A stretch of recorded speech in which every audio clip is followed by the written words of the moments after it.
Isaac Sarason is a skilled hacker, formerly employed by British Telecom-Sprint. When his health failed, Isaac did the only thing he could think of. He ran. A burqa-wearing doctor known as Fatima took pity on Isaac and helped him make his way to the mysterious Star X line.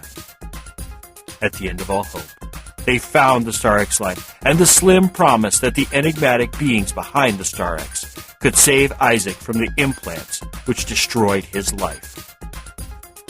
What do you do when those who saved you have recorded everything you are? What do you do when your every action is tracked by the Keylogger? Colbyjack.net is proud to present Firmware Keylogger, the third installment of Firmware by Colbytrax.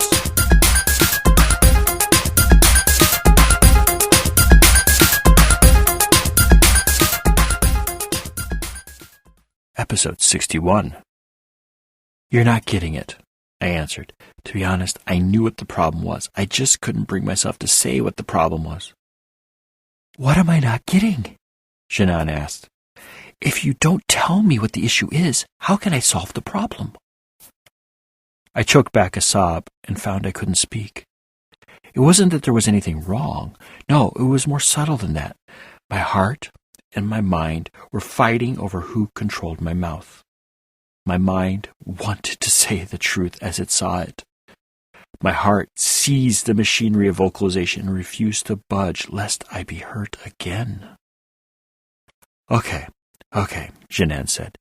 This is something emotional, so it's not just about you, right? I nodded in agreement. I still couldn't find the words to tell Jur what was stopping my simulated throat. That wasn't so hard, she said with a smile.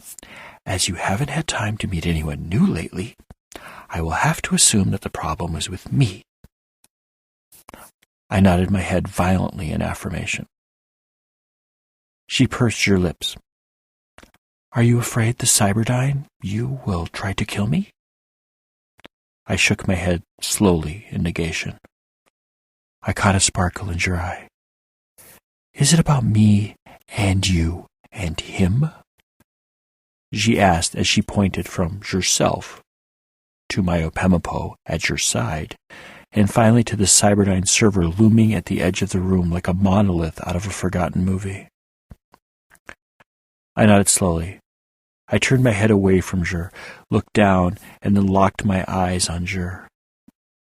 I had found my voice. It was weak and scratchy. But she had found the switch in my psyche that stopped the fight between my heart and my mind. A man doesn't want to know he is creating his own competition. Shannon's face lit up. She reached for me, but stopped herself before she broke the illusion of my presence. I had never thought about that, she said softly. They were the most amazing words I had ever heard from another person. With every iteration of your line into the world, another you would become my suitor. No, we can never let that happen. One of you. Where I can get to you is more than enough for me. Then all of our work here is wasted? I asked. Shannon looked sideways for a minute, with a look of concentration I had seen a million times before on the faces of the geniuses I had rubbed elbows with over the years. I don't think so. I know they wanted me to load you and the archive into the Cyberdyne, but I don't think your progenitor would have planned things to be dependent on two separate files. I shook my head and gave a half-hearted laugh. Oh, I don't think you understand how sloppy Isaac was. Isaac always did things the hard way. Shannon made a face which reminded me of a frog and then said, This has nothing to do with Isaac. This has to do with the Yoda you and how he thought. I think he was craftier than you, maybe even smarter. Thanks, I said with a frown. Maybe I should worry about what will happen to us when he is activated. Shannon gave me a startled look and then a light smile. So there isn't us. I could have sworn she was tearing up. I know I was. She rubbed at your eyes with her sleeve. This can wait. This has to wait. She straightened up and returned to the subject of the Yoda me. The Yoda Samuel. Let's call him Y-Sam. Now, Y-Sam is all the nastiness and drive which is implicit in the name Samuel. Unlike you, which makes you just the cutest little Samuel ever. She finished in a squeaky voice like the type people on television use with babies. So, he's evil and I'm what? Evil light? I asked. More like low-calorie evil. Only 50 calories a serving with the new low-calorie evil Samuel. Her smile was infectious. No, really, he and you are two different beings. Maybe it was a projection of his structure from the Yoda scale to the petascale. Maybe it was a stripping of memories for transportation. Or maybe, and most probably, a combination of those and a million different elements no one really understands in the first place. You're like a very complicated double pendulum, she started to say. A what? I asked. I know what the word double and the word pendulum mean individually. But what would a double pendulum be? A pendulum hanging from a pendulum? Jeanne was about to say something which in my condition probably wouldn't have helped matters. But she stopped herself and regained her composure. When she resumed speaking, her tone and body language reflected the posture one uses with an undergrad who isn't grasping a basic concept. You are correct. It would be a pendulum hanging from a pendulum.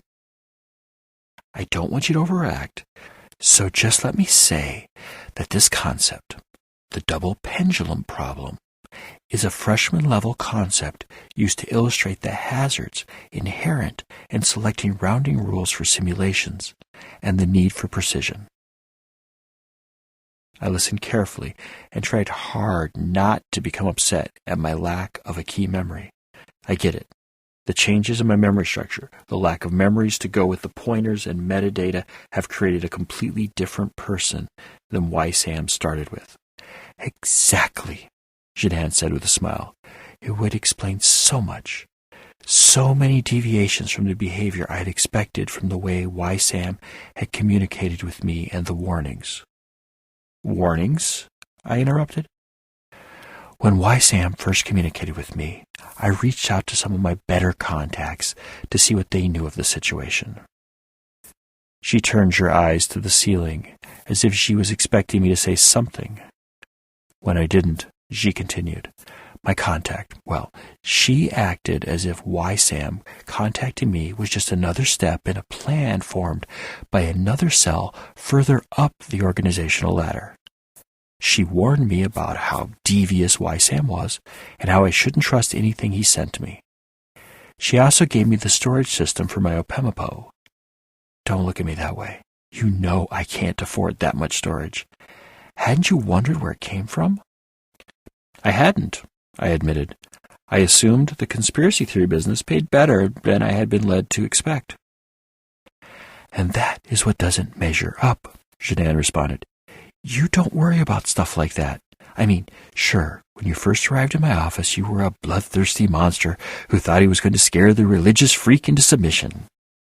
Don't pout. I know that was your exact thought process. That last comment caught me by surprise. You knew what I was thinking? How? This was beyond incredulous. Why hadn't she told me before she could read my mind? Now, don't tell me you didn't know I had a memory capture system in place. Jeanne stopped and stared at me in bewilderment. How does that work? I asked. The memory capture thing. Does it let you read my mind? Now I know you and him aren't even close to being the same person, Jeanne said. I should have known. What is that supposed to mean? Why was she trying so hard to make me feel inferior to the Yoda me? Your actions in my office, she answered. Let me see. You arrived, activated, and then took over every device you could reach. What were you planning on doing? A burning bush, I answered, feeling embarrassed. Jeanne looked interested for a minute and then said, Never mind. We can discuss that some other time. Okay, you had something planned and then you... Your voice trailed off into a question. Watched videos on Video Diary, I answered sheepishly. That's what I gathered from your network traffic, Shanann said. You waited how long for me to return? 2 days, I answered. You, one of the nastiest AIs to ever move across the net, sat around for 2 days watching television, Shanann asked. I'd have thought you would have engineered some kind of fancy end run around the network security Adelphi was using. I have found at least a dozen ways to bypass their nannyware. Most sophomores find at least 3 of them during network security theory, and every one of them thinks they are the first to find it. Shanann gave a little laugh. What's so funny? I asked. Aren't you afraid they'll do something illegal with the flaws? No, she said, as if it was an impossible occurrence. And before you give me any grief, I'll let you in on a secret. She stage whispered the next bit for extra drama. I monitor the holes. She returned to her normal voice. How do you think I know which students are worth working with, and which ones are just there for a bunch of letters after their names? Then you... I started to ask. Then I know you hadn't done much more than take the measure of your prison, Shanann finished. The only thing that kept you from deletion as another annoyingly clever virus was your television watching. I think that would make a great secret Turing test. Could never publicize it. Everyone would be scripting for it. I was startled. Here was a person who I respected and wanted to get to know better, and she had almost deleted me because I was too non-threatening? I'm not Samuel, not really, I started. I'm not even a shadow of him. You were right. I need a new name. Shanann gave me one of her sly smiles. You are too much. Find out you are not the spitting image of the Lord of Darkness, and suddenly you develop a lifetime's worth of daddy issues. You, my boy, need to learn to relax. But what are we to do about the archive? I asked. We could just not install it, Shanann offered. But you can't do that, I asked. I can't, but if someone wants me not to, I can do that, Shanann answered with a smile. Would you not install the archive if I asked you not to do it? I asked. Yep, Shanann answered. But you won't ask that. I think you feel an obligation to give the big guy one more chance to get in the game. Besides, I added, what will we do with a Cyberdyne server in a forgotten telecom expansion room next to the 15th busiest data pipe in the city? We could watch sports, Shanann offered. I think I have done quite enough of that, I answered. So, we just copy the old guy into the box, you type in the extraction commands, and the old guy wakes up and does what? Tries to take over the world, Shanann said in a voice from late-night C-grade movies. No, seriously, what are we supposed to do with a Yoda-scale, free-willed AI who wasn't allowed to kill the number of people he expected to? I asked. He'll have pipeline access. The CMA is almost done. I don't think that's a good thing. Don't worry, Shanann said as she pulled out the schematics of the Cyberdyne G476NN server. A few minutes spent scanning the manual, a few more spent poring over pages of documentation, resulted in Shanann saying, There's a circuit breaker for the network interface. The paperwork says it's meant to prevent stray voltage from entering the cabinet from the net. But the important thing to remember is that it stops power. And that's all we need. Is it easy to trip? I asked. Under a panel next to the pipeline feed. Takes a 1/4-inch star driver and a 5-inch long probe. Believe those are both standard issue on the CMA, Shanann answered. Good, I answered. One problem. Only one? Shanann chided. My, how you progress. From all the problems to just one in less than a minute. Well, one big one, I said. When I first met you, I was a little paranoid. A little? Jeanne interrupted in a mocking manner. I'm sorry, that was unnecessary. Please continue. Thank you, I responded as I tried to find a way to admit my problem without taking any of the blame on myself. I gave up when I realized there was no way for me to accomplish that. I encrypted the archive so you'd have a reason to keep me around. Doesn't sound like much of a problem, Jeanne said. I said I was paranoid, right? Well, I deleted the password from my memory, I answered, feeling very stupid all of a sudden. Jeanne gave me a hard look. Did you have any plan for how to recover the password on the off chance I gave you access to the equipment necessary to open it? Not really. I picked 3 different phrases. I know that for sure. So I remember thinking that the phrases were all over my memories. But now that I think about it, I can't think of what that could mean. I added as I began feeling like the slowest boy in class. Just tell me one thing, Jeanne said. Please tell me you used the encryption routine on the Opemapo's stock archiver. Of course I did, I said. What else would I use? It's not like I had more than a few minutes to get things set up, right? Jeanne smiled. Don't worry about it. What do you mean by telling me not to worry about it? That thing is at least triple encrypted with long phrases for passkeys, I said. I really should have been relieved. Now I had every reason to not even bother installing the beast that was the Yoda scale me. Though, for some reason, I was feeling suddenly guilty. It was like I was letting a friend rot in prison when I had a pardon for him. Exactly that, Jeanne said. The encryption scheme for the OPEM zip archiver has been broken for years. Just need to hit it with the correct rainbow table, a key extraction algorithm, and a bit of patience. Besides, you probably used the command line anyway. The command line? I'm not sure, I answered, wondering how I, without access to a keyboard, could ever have used the most direct form of human interaction with an operating system. Of course you did, Jeanne laughed. Unless you made an effort to inject the commands directly into the CPU, you had to be using the command line. Besides, I haven't met an Isaac Shard which hasn't used the command line to access the equipment they were on. Why would whether or not I use the command line even matter, I asked. We still don't have the passwords.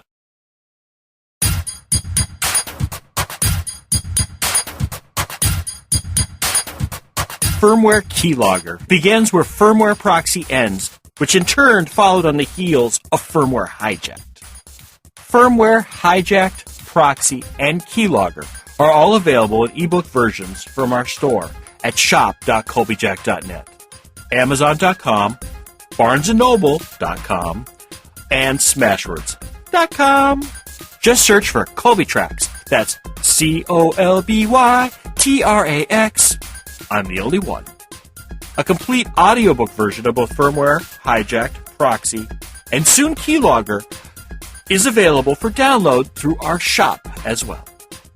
If you don't need any stuff, but would like to support our work, drop on by Colbyjack.net and hit the pretty little donate button conveniently located on the right-hand side of the blog roll.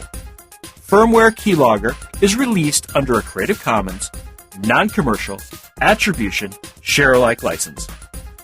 Do what you want with it. Just don't sell it, and always tell people where it came from. If you received this from a friend and want more information about Colbyjack.net and our split personality website, just drop on over to Colbyjack.net and select either the audio or visual side. The audio side carries our podcast, while the visual side carries our writings. Whichever side catches your fancy is fine with us. We're of two minds about the whole thing anyway. I do mostly Twitter, so if you do the tweets and want to follow me, I'm Colbytrax. That's Colbytrax. Thank you once again. Remember to be fabulous and have a wonderful week.